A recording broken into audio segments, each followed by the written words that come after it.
অনেক দলকে আপনারা দেখেছেন।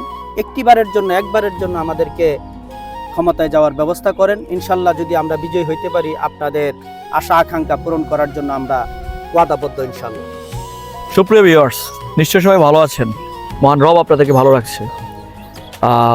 আমি আজকে কথা বলবো বাংলাদেশ জামাত ইসলামী আখাউড়া শাখার সেক্রেটারি জনাব বুরহান খানের সাথে।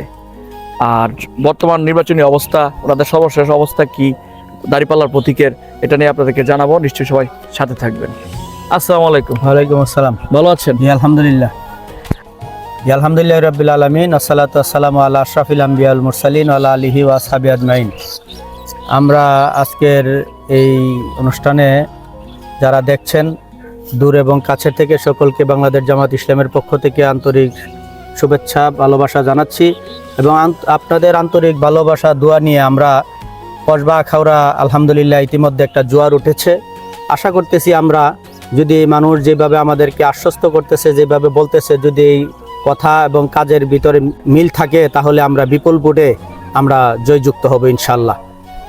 এইভাবে আলহামদুলিল্লাহ যে জোয়ার উঠেছে, আমরা আশাবাদী যে আগামী দিনে সুষ্ঠু নিরপেক্ষ যদি ভোটের পরিবেশ থাকে, আর পাবলিক, জনগণ, এলাকার মানুষ, ময়মুরব্বী সকলে যদি দাঁড়িয়ে যায় ভোট দেওয়ার সুযোগ পায়, তাহলে ইনশাল্লাহ কসবা আখাউড়াতে আমাদের নিরঙ্কুশ একটা বিজয় হবে ইনশাল্লাহ।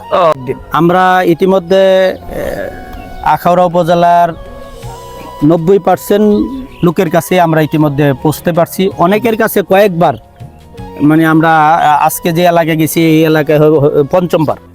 তাই সুতরাং এইভাবে অনেকের কাছে আমরা কয়েকবার গেছি, যাই নাই এমন সংখ্যা খুব কম। আমরা এখন দ্বিতীয়বার তৃতীয়বারের মতো সফর করতেছি। জি জনাব বুরহান সাহেব, আপনারা নির্বাচনী কাজে আছেন, আমাদেরকে মূল্যবান সময় দেওয়ার জন্য আপনাকে অসংখ্য ধন্যবাদ। আপনাকেও ধন্যবাদ, আপনি কষ্ট করে এসেছেন। জি, আসসালামু আলাইকুম।